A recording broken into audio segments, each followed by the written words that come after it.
I don't know how many people can relate to me when I said I need to lose weight. I have been yo-yoing for several years. It got to the point where I would say I need to lose weight and family members would be like, you always say that. You always say that. And it was embarrassing. I mean, I loved food. I was known as the cake and chocoholic. Anywhere there was chocolate or cake, I was there.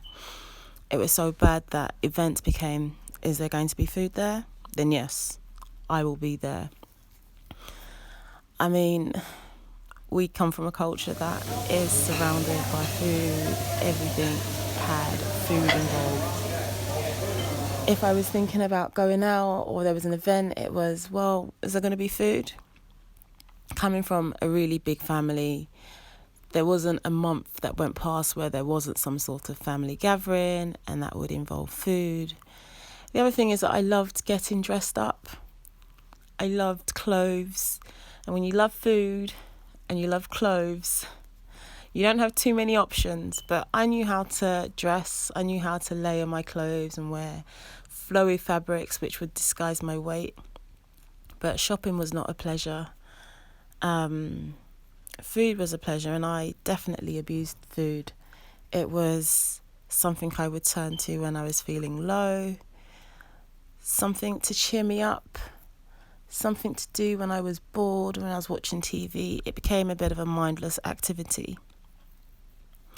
And when I think back to my grandmother who died from diabetes complications, I knew that I wasn't setting a good example for my kids, and I was heading down the same path to end up with the sugar, as our people like to call it. But I needed to do something. I couldn't continue in this vein, but it was hard. It was really hard. I'd get spouts of motivation where I'd work out, I'd lose a bit of weight, and then essentially something would happen and I'd be straight back to where I was before, eating and overindulging in whatever my heart desired.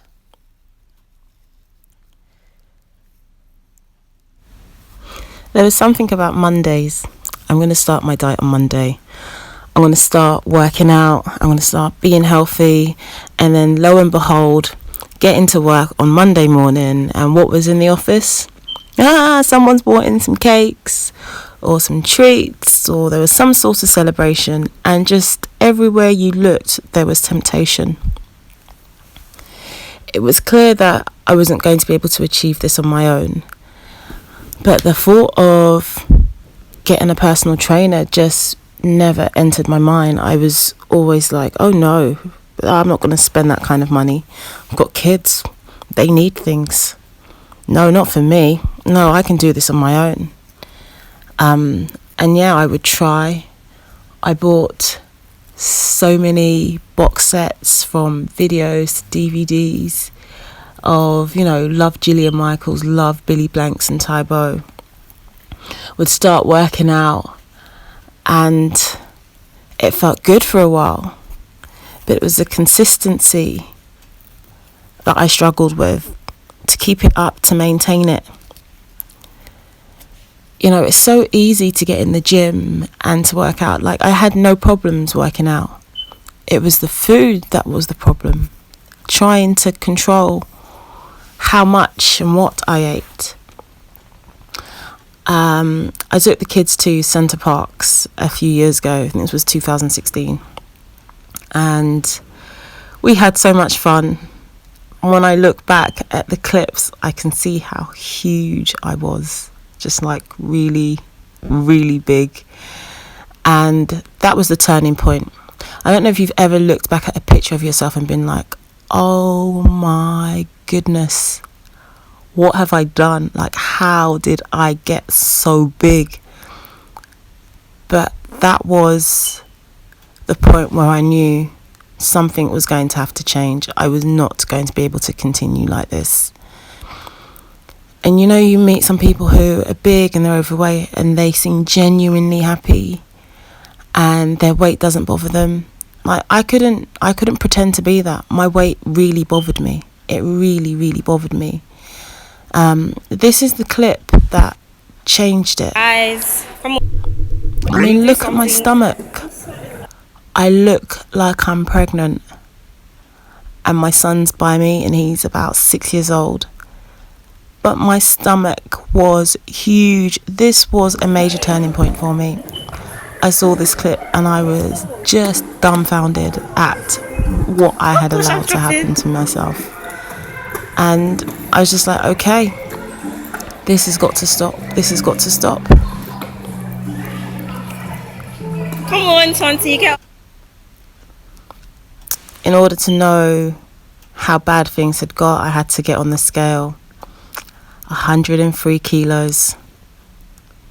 Out came the Tae Bo video.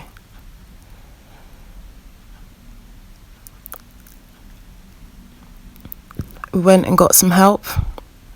Signed up with a personal trainer and started doing some small personal training sessions.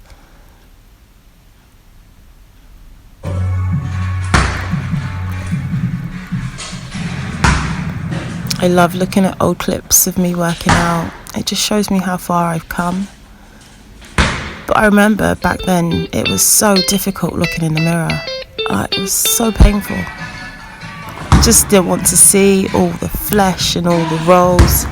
I couldn't keep up with the girls in the group. Couldn't squat as low. Couldn't stay in my plank as long. It was just embarrassing.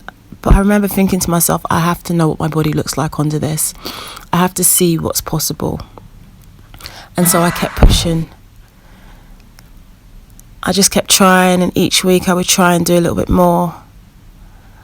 And you know, the weight starts coming off and you start to feel a little bit better and it starts to get a little bit easier. Lean back, stand straight, that's it. Being able to see the progress and improvements and just being able to say, okay, so I stayed in my plank an extra 5 seconds this week. Okay, I done an extra 2 pull-ups. Okay, it's not as bad. Those are the things that motivated me to keep going.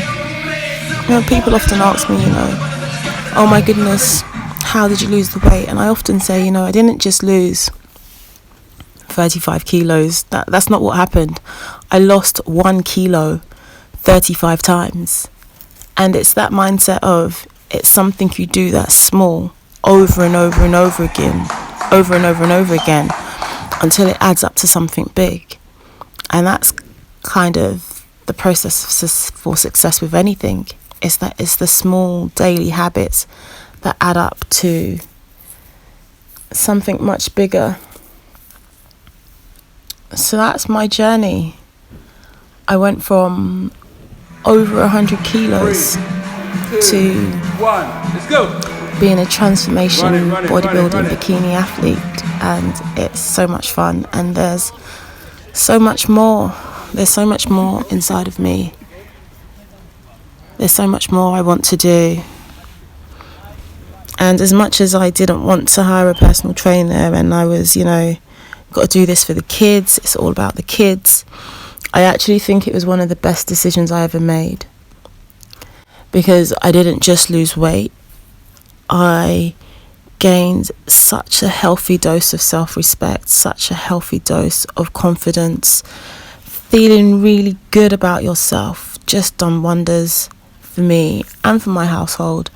My kids noticed the difference, just so much happier. And don't get me wrong, I still love my food. I still love my food, but I know that there are now healthier options. I don't have to indulge in all the highly processed sugary snacks. I can indulge in things that are healthy and nourishing for my body.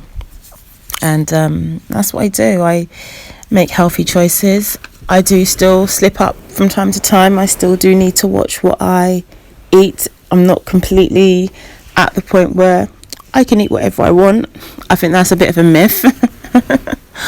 As hard as I work out, I still need to be mindful and conscious of the foods that I'm putting in my body if I want to maintain a healthy body weight. But food is, food is life. I love food. But knowing that you can make healthier options and doing that 8 out of 10 times is a good start.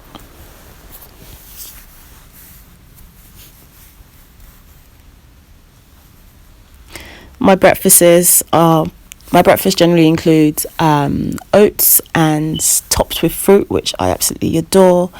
I love lentils and quinoa, and I try to have a ton of veg with whatever I eat. I like to get in some good fats, like some avocados and things like coconut oil.